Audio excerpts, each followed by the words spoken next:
ঘাসমহল আলবেদা বাইতুন নূর জামে মসজিদ কমিটির উদ্যোগে চতুর্থ তাফসিরুল কোরআন মাহফিল। স্টাফ রিপোর্টার অবি খায়রুল, সাভার।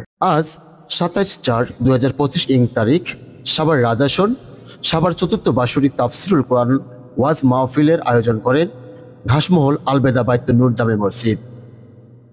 আজ সাভার পৌরসভা ৮ নং ওয়ার্ডের ঘাসমহল আলবেদা বাইতুন নূর জামে মসজিদ কমিটির উদ্যোগে চতুর্থ বার্ষিক তাফসিরুল কোরআন মাহফিল ও ওয়াজ মাহফিল অনুষ্ঠিত হয়। উক্ত অনুষ্ঠানে প্রধান আলোচক মুফতি আরিফ বিন হাবিব, বিশেষ বক্তা মুফতি জুবাইর বিন সাইদ নরাইন, মুফতি নাজমুল হাসান বিন নুরি। উক্ত অনুষ্ঠানে প্রধান অতিথি হিসাবে উপস্থিত ছিলেন ডাক্তার দেওয়ান মোহাম্মদ সালাউদ্দিন বাবু। বিশেষ অতিথি হিসাবে উপস্থিত ছিলেন জনাব লায়ন মোহাম্মদ খুরশিদ আলম।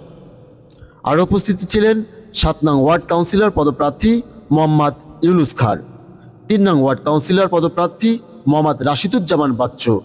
অনুষ্ঠানটিতে সভাপতিত্ব করেন জনাব মোহাম্মদ কাঞ্চন আলী মোল্লা। আসসালামু আলাইকুম। আজকে মুসলমানদের ঐক্যের প্রয়োজন। মুসলমানদের সকল ভেদাভেদ ভুলে এক প্ল্যাটফর্মে আসার সময় হয়েছে। সারা পৃথিবীতে 200 কোটি মুসলমান থাকার পরেও আজকে গাজা ইসরায়েল যে তাণ্ডব চালাচ্ছে, শুধু মুসলমানদের একতা না থাকার কারণে এই সাহস পাচ্ছে, ঠিক কিনা? আমরা চাই সারা বিশ্বের মুসলমান এক কাতারে আসুক, একযোগে এটার প্রতিবাদ করুক এবং গাজা এই নৃশংস হামলা থেকে রক্ষা পাক, গাজার মুসলমানরা রক্ষা পাক। পাশাপাশি বাংলাদেশের ধর্মপ্রাণ মুসলমানদের একটা ঐক্য থাকা দরকার। বিগত ফ্যাসিস্ট আমলে যেইভাবে ইসলাম, দাড়ি টুপি এসবের উপরে অত্যাচার হয়েছে, তার জন্য যারা এই অত্যাচার, অনাচার, জুলুম করেছিল তাদের পক্ষে কি আর থাকা যায় মুসলমানের? আপনি ওয়াজের মঞ্চে বক্তা কথা বলছেন, কোরআনের কথা বলছেন, কোরআনের ব্যাখ্যার সাথে এই ফ্যাসিস্টের আচরণ মিলে যাইতো, তারা ভাবতো যে তাদের বিরুদ্ধে বলছে, থাপা দিয়ে মাইক ধরে নিয়ে যাইতো, পুলিশ ডাকতো, বক্তাকে গ্রেফতার করাইতো, ওয়াজ বন্ধ করতে। এটা মিথ্যা।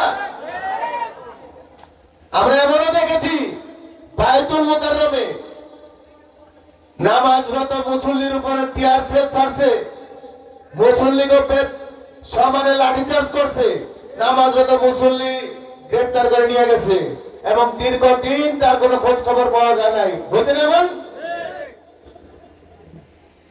এমন হয়েছে যারা ওয়াজের মঞ্চে সঠিক কথা বলতো, কোরআনের কথা বলতো, মঞ্চ থেকে নামার পর রাস্তা থেকে তাদের পুলিশ গ্রেফতার করত।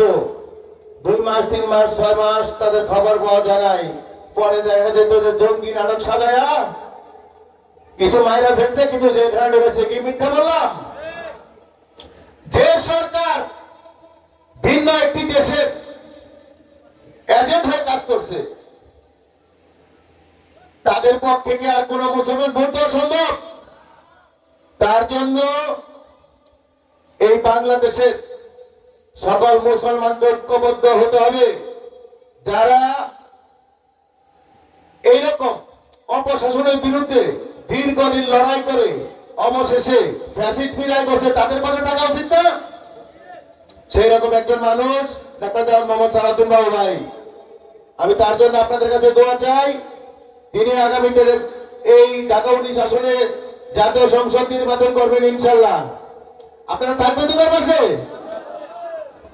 ধন্যবাদ সবাইকে। কিন্তু ওয়াজ মাহফিল অনেক বেশি হয়েছে, কারণ বিগত 15, 16, 17 বছর তো ওয়াজ মাহফিল করতে দেওয়া হয়নি। অনেকে অনেক কষ্ট করে করছে, সেখানে অনেক সময় লোকও বেশি ছিল না।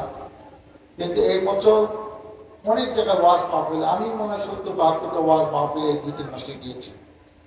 এখন এই শীতের সময় কিন্তু ওয়াজ মাহফিলগুলো হয়। হঠাৎ করে এই সময়টা কেন করলো সেটা আমি জানি না। পরে আবার শুনলাম যে এই মসজিদটা ভাঙা হবে, ওয়াজ মাহফিল উসিলা যদি কিছু টাকা পয়সা দানশীল ব্যক্তিরা দান করে তাহলে তাদের কাজে অনেক সুবিধা হয়, সেই কারণে হয়তো হতে পারে। ওয়াজ মাহফিলগুলো এই কারণে আয়োজন করা হয় এদেশের 90% উপর লোক মুসলমান।